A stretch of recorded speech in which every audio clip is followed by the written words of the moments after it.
de um homem considerado príncipe dos pregadores, Charles Spurgeon, um pastor batista reformado. Muito verdadeiro que ele pregou certa vez.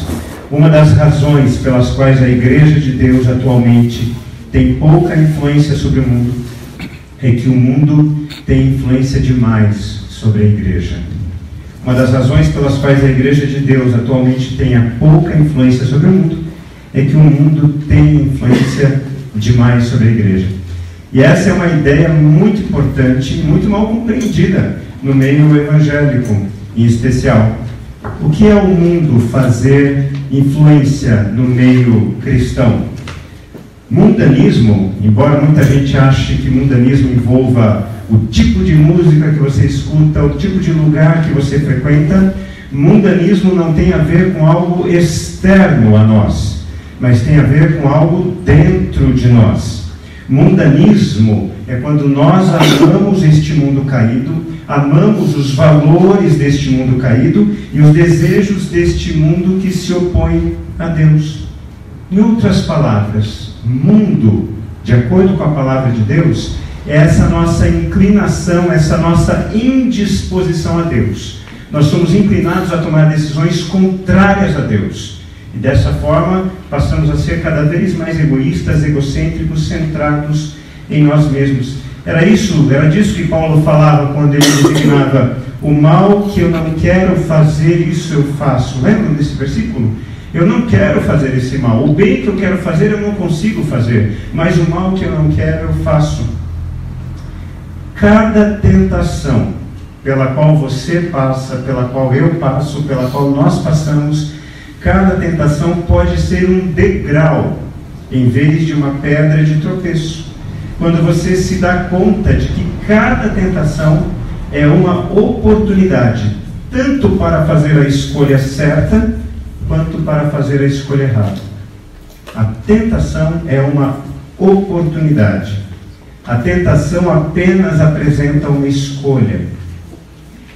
E toda vez que você escolhe fazer o bem, em vez de pecar, começa a se desenvolver o caráter de Cristo na sua vida.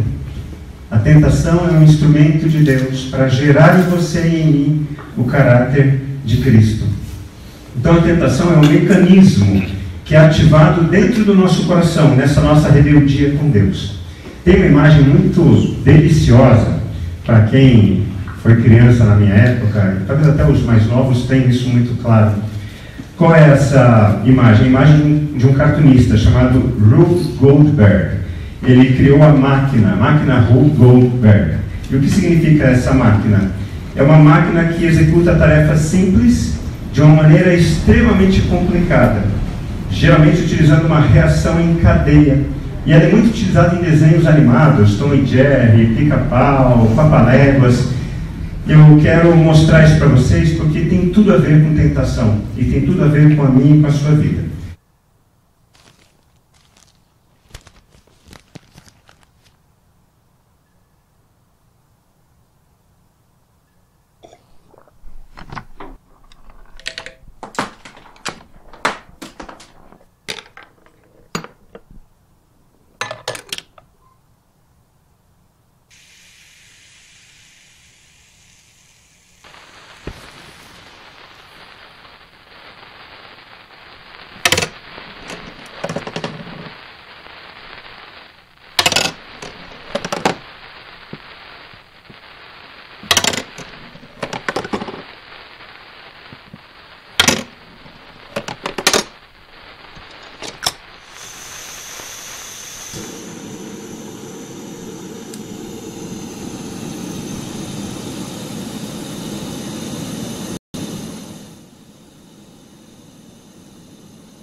j'aime trop gitane. Qu'est-ce qui est beau, gitane. Quand je joue de la guitare, il enlève mon cafard. Toda pequena decisão traz um impacto à sua vida. Toda pequena decisão traz um impacto grande à sua vida. Nós descobrimos nas últimas semanas que o nosso propósito de vida tem a ver com a gente ser parecido com Jesus. E hoje a gente vai ver como Deus se utiliza das tentações para trazer esse crescimento às nossas vidas. Quero pedir que você abra a sua Bíblia na carta de Tiago, capítulo 1, versículos 13 a 16. Quando alguém for tentado, jamais deverá dizer: eu estou sendo tentado por Deus. Pois Deus não pode ser tentado pelo mal e a ninguém tenta. Cada um, porém, é tentado pela própria cobiça, sendo por esta arrastado e seduzido. Então a cobiça, tendo engravidado, versículo 15, dá à luz o pecado. E o pecado, após ter se consumado, gera a morte. Meus amados irmãos, não se deixem enganar. Palavra de Deus. É interessante que uma das formas como a Bíblia apresenta o diabo é como o papel de tentador. O diabo, ele não é Deus, ele não tem a mesma força de Deus, ele é uma criatura caída e rebelde a Deus, mas ele tem um papel nesse nosso mundo, e um dos papéis do diabo é nos tentar. E o problema é que quando a gente fala de tentação em igreja, a gente já imagina aquela cena, né? O diabo vai colocar uma figura bonita, uma mulher bonita para chamar a atenção de homem. A gente acha que tentação está sempre ligado a sexo, a dinheiro ou a sucesso. Só que é engraçado, a forma do diabo tentar a humanidade nem sempre é assim. Por quê? Porque a gente já é inclinado para essas questões. É natural da gente. Então ele começa, e ele trabalha de maneira muito mais sutil do que a gente imagina. Um dos papéis dele é fortalecer esse mundanismo, essa mentalidade que foge de Deus e quer viver a parte de Deus, quer viver de maneira às vezes até religiosa, mas é um processo que nos leva, nos inclina cada vez mais distantes da mente de Cristo. E na Bíblia nós encontramos 4 processos que fazem parte da tentação. E eu vou pontuar rapidamente com vocês esses 4 processos para a gente voltar ao texto bíblico, tá bom? Na primeira fase, o diabo ele identifica o desejo dentro de você. E esse desejo está sempre ligado a uma necessidade. Seja um desejo ruim, eu tenho inveja, vingança, eu quero controlar a vida dos outros, ou um desejo normal, eu quero ser amado, eu quero ser valorizado. O diabo ele consegue identificar qual é esse desejo que está dentro da gente. E então surge um pensamento. O diabo ele é especialista em lançar pensamentos no nosso coração e na nossa mente, para que a gente atenda os nossos desejos. Você merece isso. Você deveria ter isso agora. Vai ser emocionante, vai ser confortante. Ou do lado negativo, eles não podiam fazer isso com você. Eles não podiam te tratar dessa maneira. E aí a gente começa a ter o quê? O coração fervilhado. O coração começa a borbulhar. Primeira etapa, primeira fase, o desejo. Segunda fase é a dúvida. Uma vez que o desejo é identificado, você começa a se afastar de Deus. Eles não podiam ter me tratado dessa maneira. Por que é que Deus não impediu que essas pessoas fizessem isso? Deus não me ama. Será que é mesmo errado eu reagir dessa forma? Porque se Deus me amasse, por que Ele permitiu que acontecesse? Será que então Deus não quer que eu seja feliz? E a gente começa a fazer uma série de associações que vão nos afastando de Deus. É um desejo que não foi atendido, um sentimento que brota, surge a dúvida, e aí vem o terceiro passo, que é o engano. Porque Satanás ele é incapaz de falar a verdade. A Bíblia chama ele de o pai da mentira. E a grande tristeza em nosso mundo é que a gente ouve tantas mentiras ao ponto de acreditar que essas mentiras são verdade. Mas não é porque todo mundo faz que é o correto.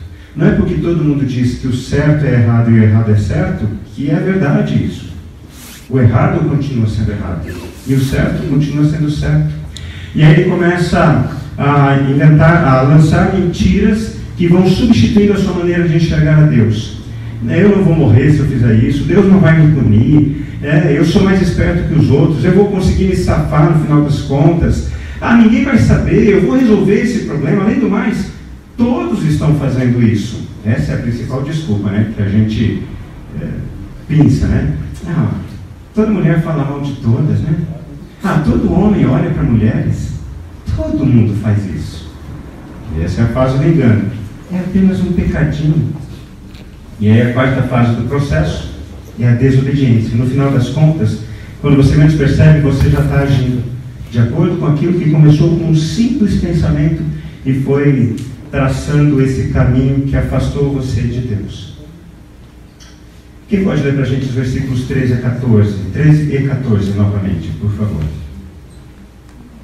Então, porém, é tentado, quando atraído pelo ímpeto adotado pela sua própria concupiscência. Então, a concupiscência, havendo concebido, dá luz ao pecado. O pecado, sendo consumado, gera a morte. Muito obrigado, Edinaldo.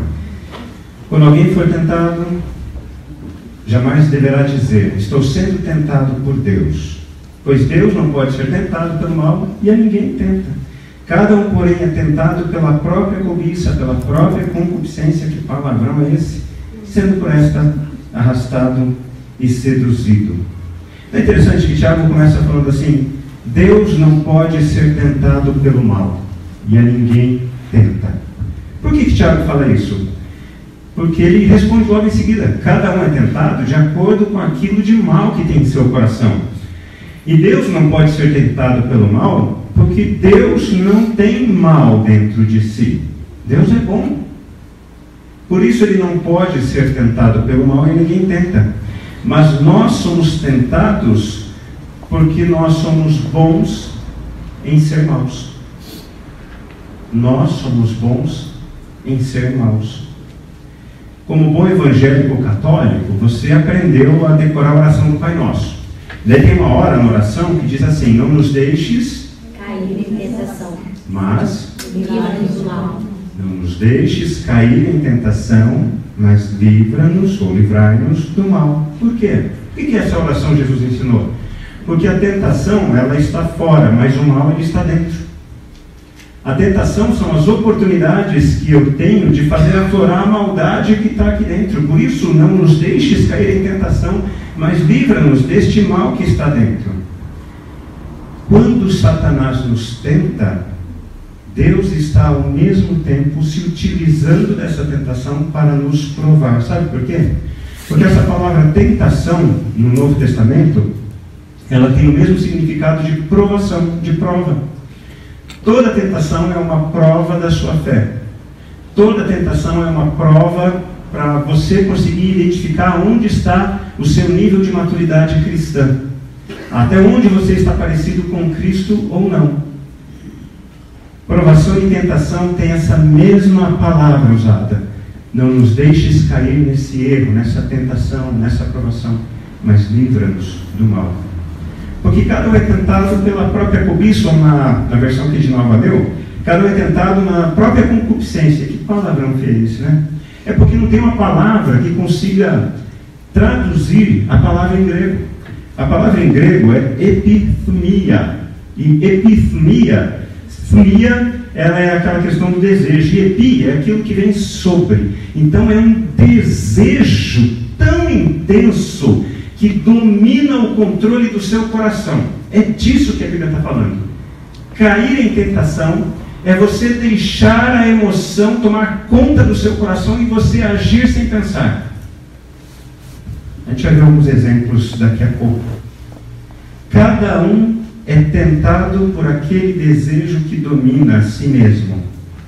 Lembrem, toda pequena decisão traz um grande impacto à sua vida. Por exemplo, quando alguém fala mal de você, isso eu aprendi há algum tempo e achei tão interessante. Imagine que xingaram você de filho de um certo tipo de mulher. Você tem duas opções: duas opções diante disso. Se alguém te xingar de filho da mulher que todo mundo sabe. Primeiro, a sua mãe é aquilo? Não. Se a sua mãe não é aquilo, você não tem por que se ofender. Se sua mãe é aquilo, você também não tem por que se ofender. Porque é verdade. Se é mentira, eu não me ofendo. Se é verdade, eu não me ofendo. Mas por que a gente fica tão ofendido? Porque a gente é dominado por alguns desejos que eles estão escondidos dentro da gente. E quando aquilo afeta, a gente falaram mal de mim, falaram isso da minha mãe, a gente se levanta e parece que o sangue sobe, alguma coisa toma conta da gente, né? Não é um demônio, fica tranquilo. É só esse seu desejo intenso que está querendo falar, sair pelas ventas e se apresentar de uma maneira terrível. É o mal que está dentro de você, que está se manifestando e você não tinha consciência. Nessa semana eu tive uma experiência muito reveladora sobre um desejo que domina o meu coração. Eu vou tentar compartilhar com vocês então, tá? Eu conheci um pastor há algum tempo, mas eu não consegui me simpatizar com ele. Ele tem um jeitão que me incomoda muito.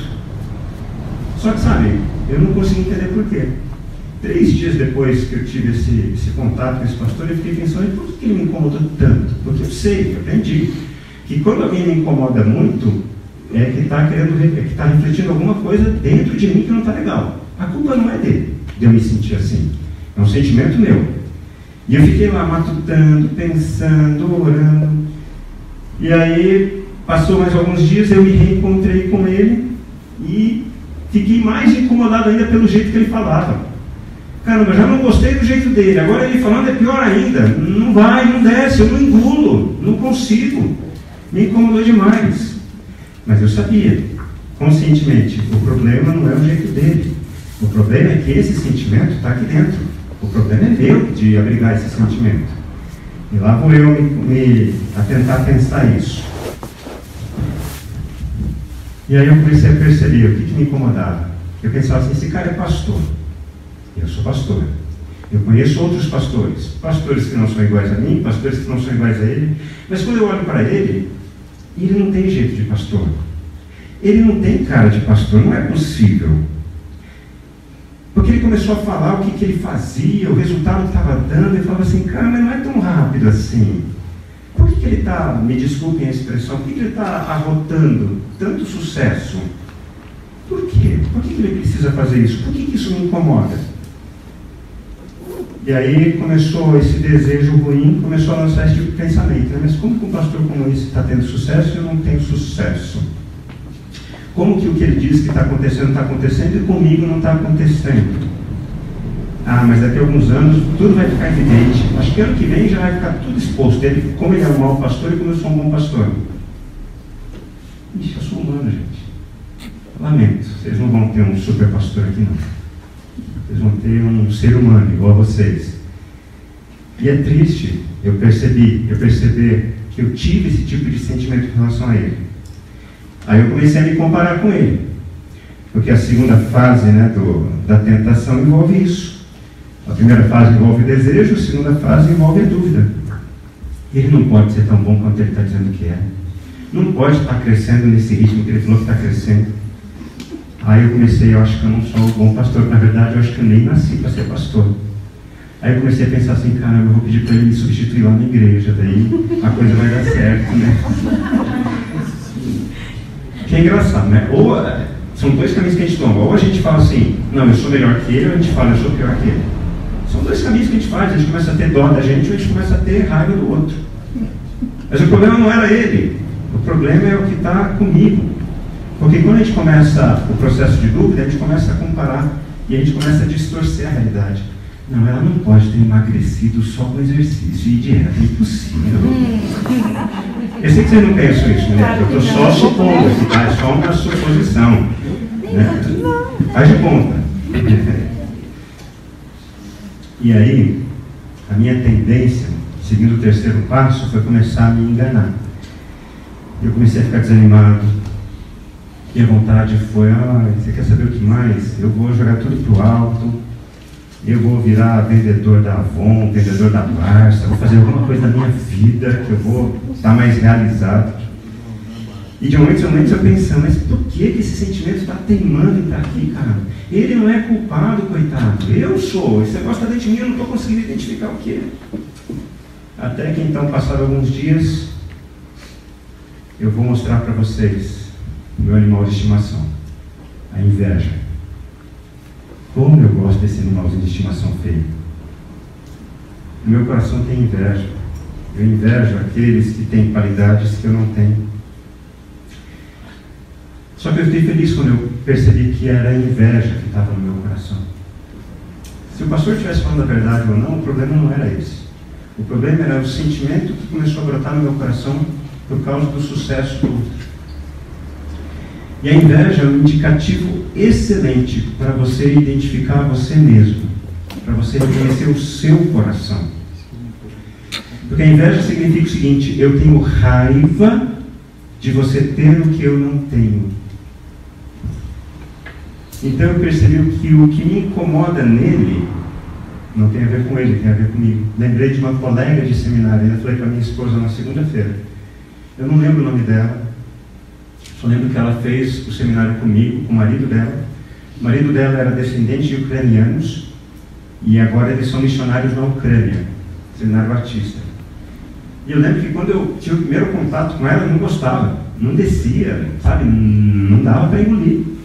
Aí numa aula de pregação, ela pregou de uma maneira tão bela, aí eu comecei a olhar ela com olhos diferentes, até elogiei ela, falei, olha, que gostoso ouvir você falar da palavra de Deus, muito obrigado. E comecei a criar um carinho respeitoso por ela e pela família. Aí eu lembrei, puxa, ela tem o mesmo jeito que esse pastor. Pronto, descobri qual que é a questão. Os dois me lembravam de algo que eu acho que eu preciso melhorar em mim. Quando eu estou num ambiente diferente, eu não sei chegar e conversar. Se eu não me identificar como pastor, eu não consigo, como Eugênio, chegar e falar assim, oi, tudo bom? Meu nome é Eugênio, você é de onde? Eu não tenho essa facilidade.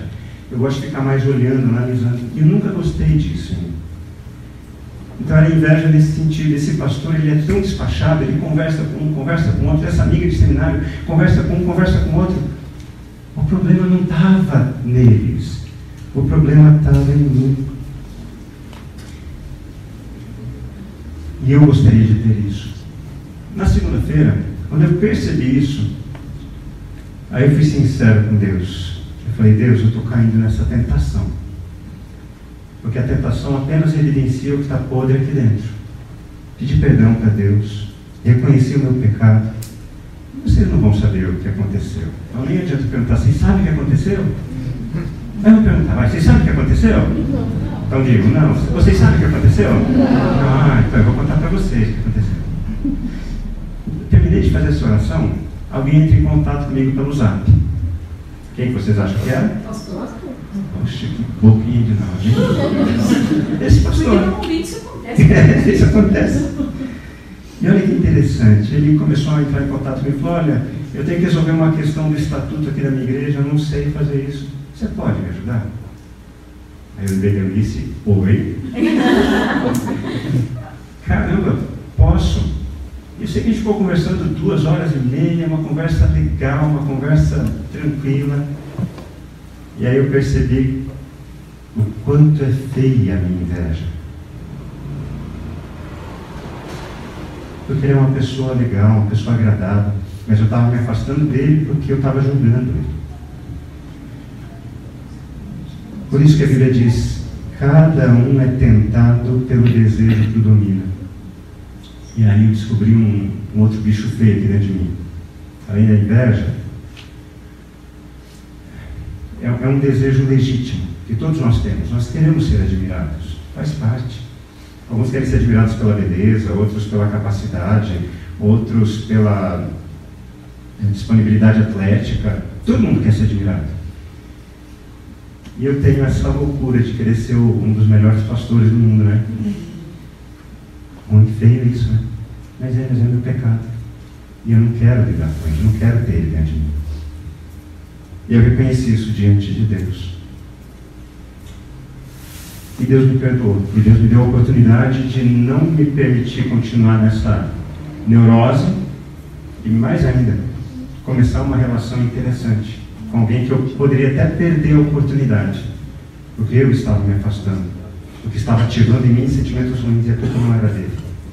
Eu lembrei de uma história muito interessante, a história das 3 peneiras.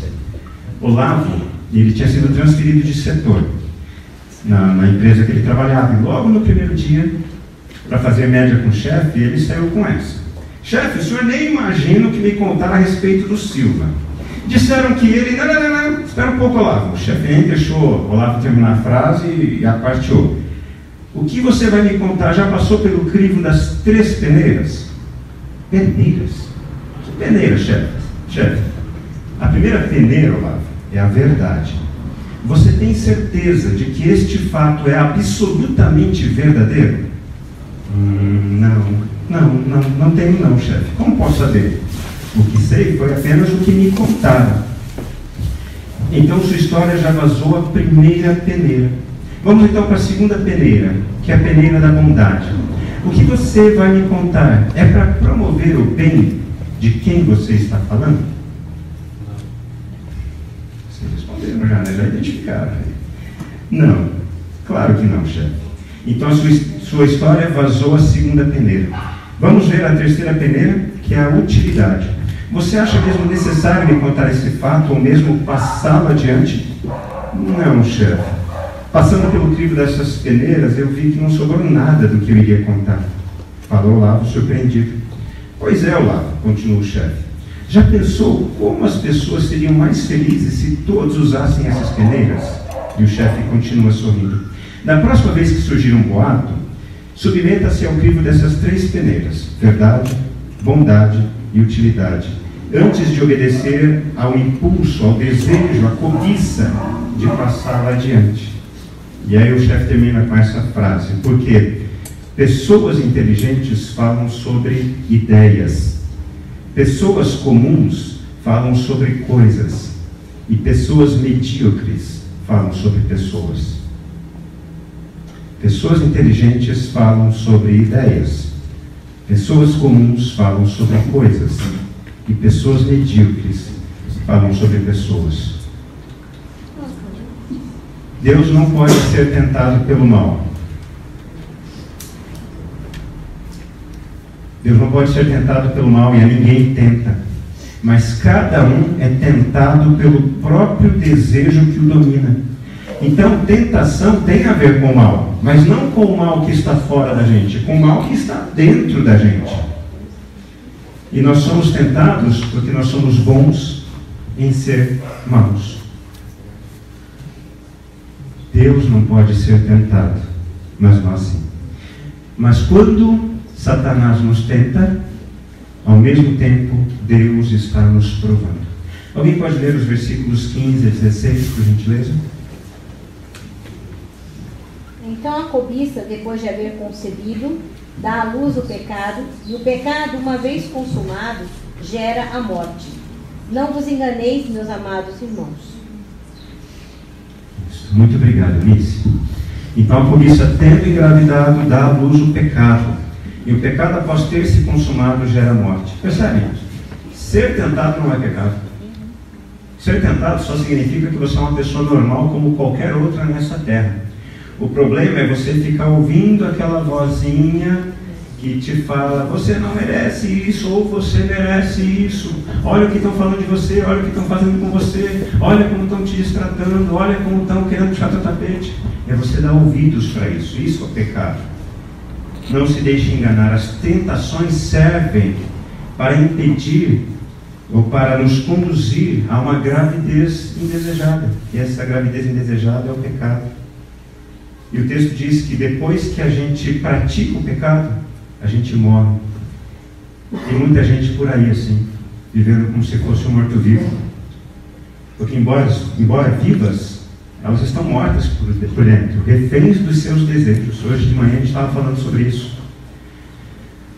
Pessoas que vivem de acordo com o que sentem, são reféns. São reféns.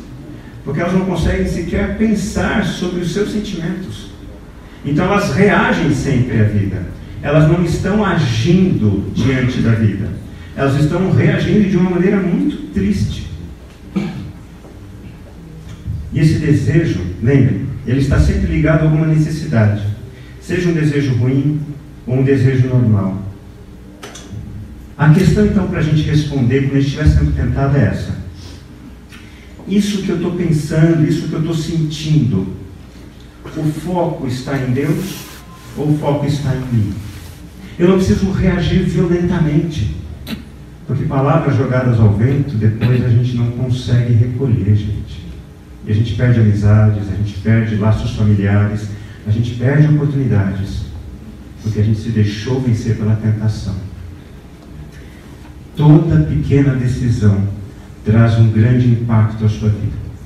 Quando você perceber que está sendo tentado, a reagir de uma maneira impulsiva, conte até 10, ore, feche os olhos, abre o coração, mas coloque-se diante de Deus. No nosso grupo pequeno de sexta-feira, o Eduardo ensinou a gente o princípio L, né, Eduardo?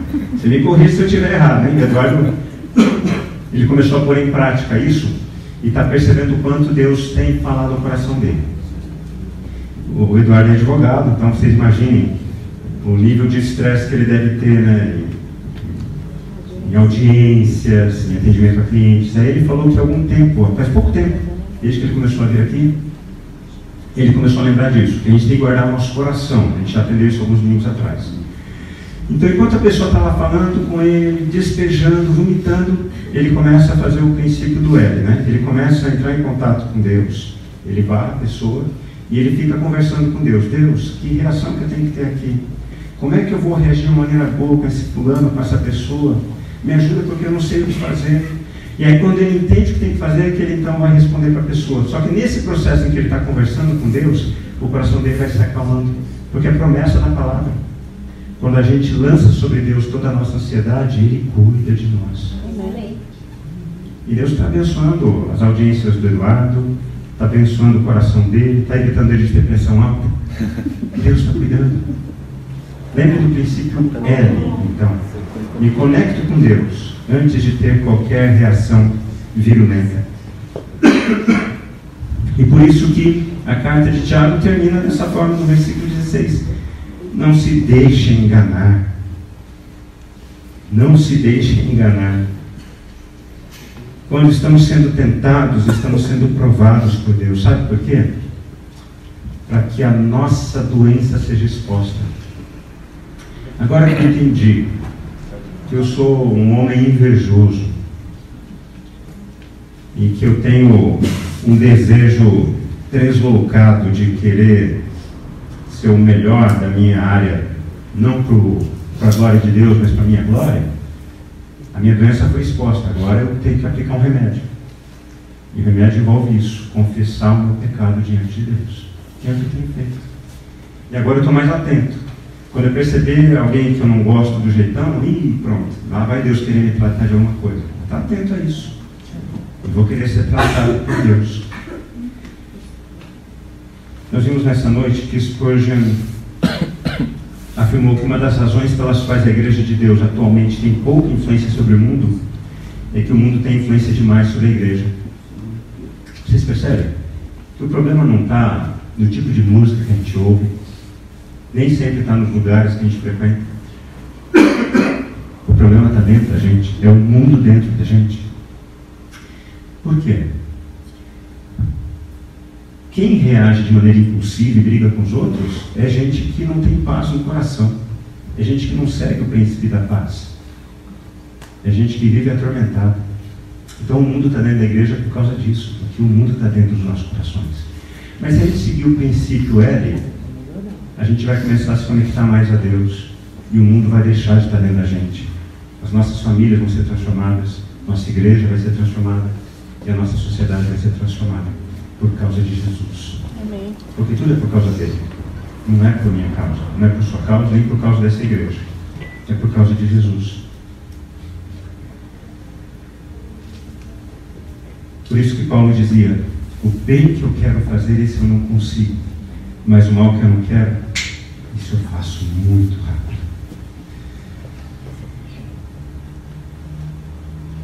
Nós vimos que há 4 estágios no processo da tentação: o desejo, a dúvida, o engano e a desobediência. Tudo começa com um desejo. Você merece ou você não merece? Você merece olhar. A sua esposa não está atendendo suas necessidades. Você merece olhar outra mulher. Pelo menos assim você se sente um pouco satisfeito. Você merece procurar outra mulher, porque a sua mulher não está cuidando de você. Você merece comprar esse sapato escondido. Seu marido não está dando bola para você. Você merece. Ou você não merece. Você não merece isso que estão falando de você. Você não merece dessa maneira que estão te tratando. Você não merece ser tratado dessa forma. Percebe? Começa por aí. E nós vimos também que nós somos tentados exatamente nisso, nos nossos desejos maus. E nós caímos por causa do mal que está dentro de nós. Vou tentar ser o mais claro possível, tá? Quando você olha para alguém e essa pessoa te incomoda, o problema não está na pessoa. O problema está em você.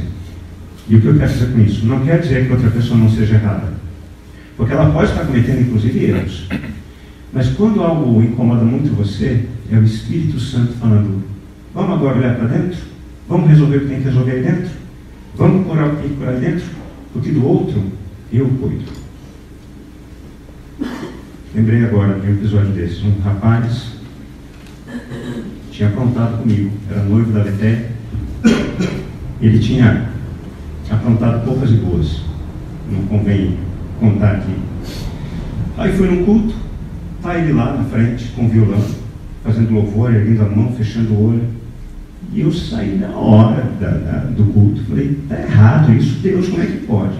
Olha o que o cara falou, olha o que o cara fez, olha a difamação que ele aprontou, não sei o quê. Como é que ele pode estar fazendo tudo isso? Na hora exata que eu estava reclamando com Deus, Deus falou muito claramente assim: ele falou: você cala a sua boca. Oi? Você cala a sua boca. Trata de cuidar do teu coração que está sujo, porque do fulano cuido eu. Ele é meu filho. Ele errou com você, mas eu vou tratar isso com ele. Agora, cuida do teu coração. O teu coração não ficar contaminado. Entende? Cristão não cuida da vida dos outros. Cristão cuida dos outros. É uma diferença enorme isso, tá? Cristão não cuida da vida dos outros. Cristão cuida dos outros. Porque toda pequena decisão traz um grande impacto na sua vida. Ou você cede à tentação e vai continuar nesse pecado até se arrepender, ou você muda o rumo da sua vida para seguir a Jesus. Como gostam de dizer os corintianos e os são paulinos agora, segue o líder. Segue Jesus. Segue Jesus. E no final da vida, você vai estar lá com um título que ninguém vai conseguir tirar de você. Amém. Tá bom?